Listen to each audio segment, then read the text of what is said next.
ఇవిగోండి, నేను మీకోసం డ్రింక్ చేశాను. ఇది మీ హ్యాంగ్ ఓవర్ మొత్తం దింపేస్తుంది. దీని గురించి నాకు పెద్దగా రెసిపీ తెలియకపోయినా ఇంటర్నెట్లో రెసిపీ చూశాను నేను. అందరూ అంటున్నారు ఇది బాగా హెల్ప్ అవుతుంది అని.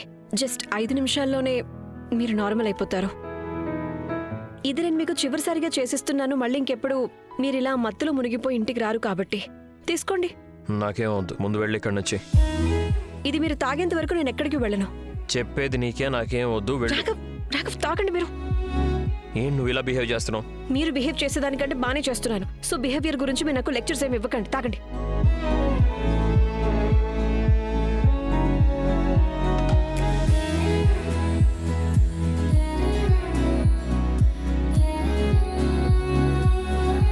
ఎలా ఉంది?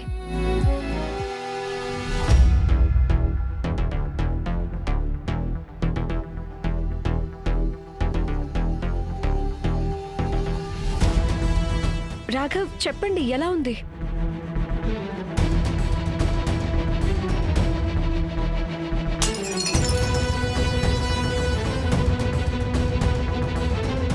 నా ఎదురుగా వచ్చి ఇలా నాటకాలు ఆడుకో.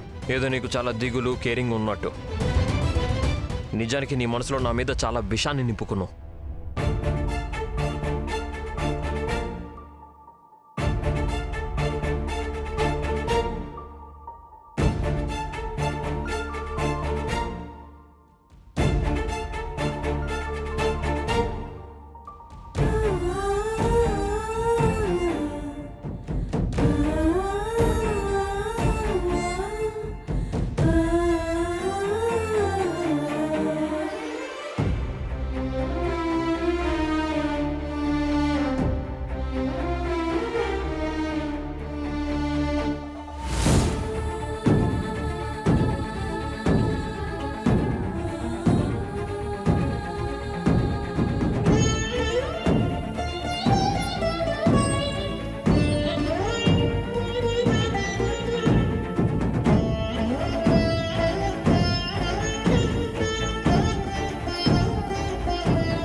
అమ్మా, నువ్వు నన్ను ఇంట్లోంచి వెళ్ళమని చెప్పగలవు, కానీ నీకు మీ అబ్బాయి రాఘవ్ చేసే తప్పులేమీ కనిపించట్లేదా ఏంటి? చూడమ్మా, తన రేఖతో ఎలా బిహేవ్ చేస్తున్నాడు.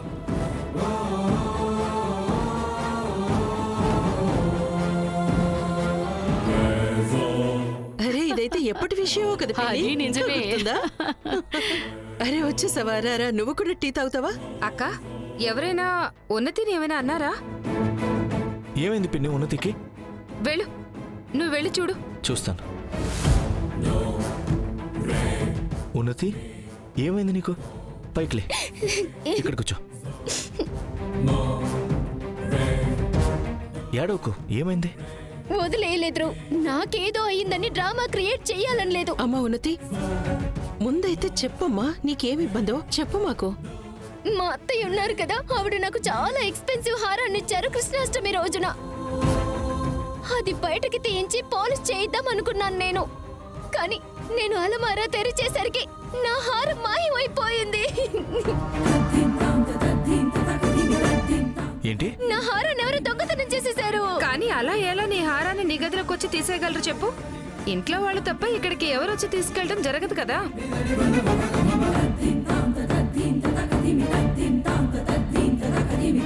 అయితే నువ్వు నన్ను దొంగ అంటున్నావా ఏంటి?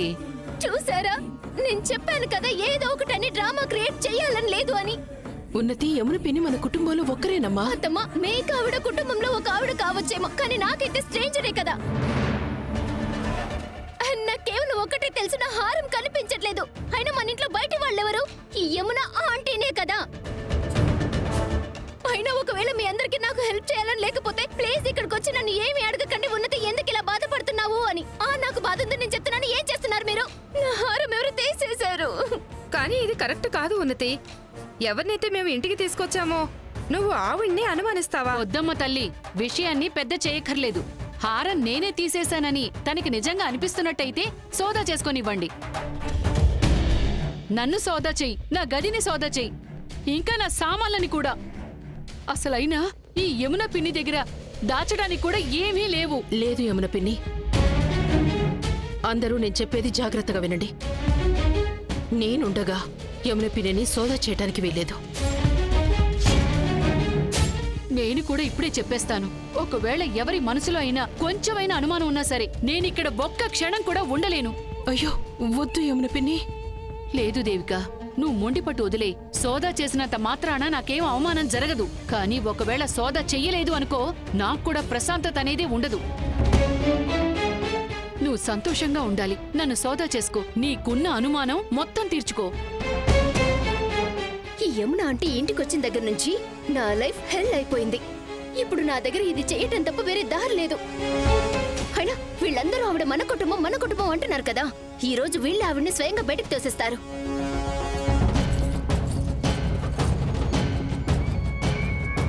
నేను చేసిన ఈ ప్లాన్ తో ఈసారి మీరు ఇంకా తప్పించుకోలేరు యమున ఆంటీ.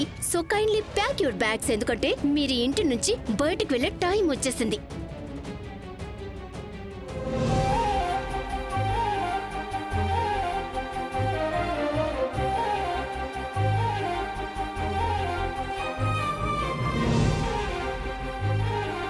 రేఖ, ఏమైంది?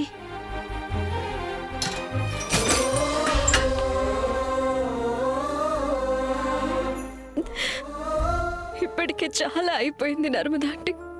నేను అలసిపోయాను. ఇలా ప్రతిరోజు వన్ సైడ్ లవ్ చూపిస్తూ వన్ సైడెడ్ రోడ్లు ఉండొచ్చు కానీ ప్రేమలు ఉండలేవు. ఉండటం కష్టం. ఎందుకంటే అందులో ఇద్దరు వ్యక్తులు ఉండటం చాలా అవసరం.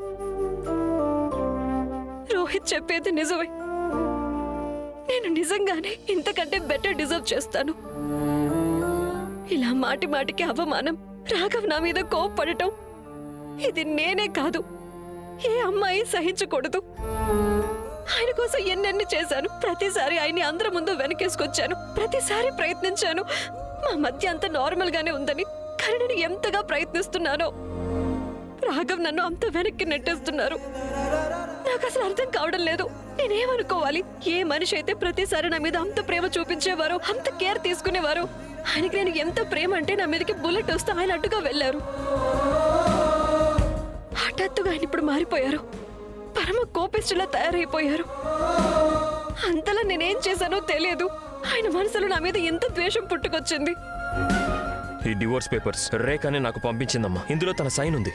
రేఖ, నాకు తెలుసు రాఘవ్ కోపానికి ద్వేషానికి కారణమేంటో.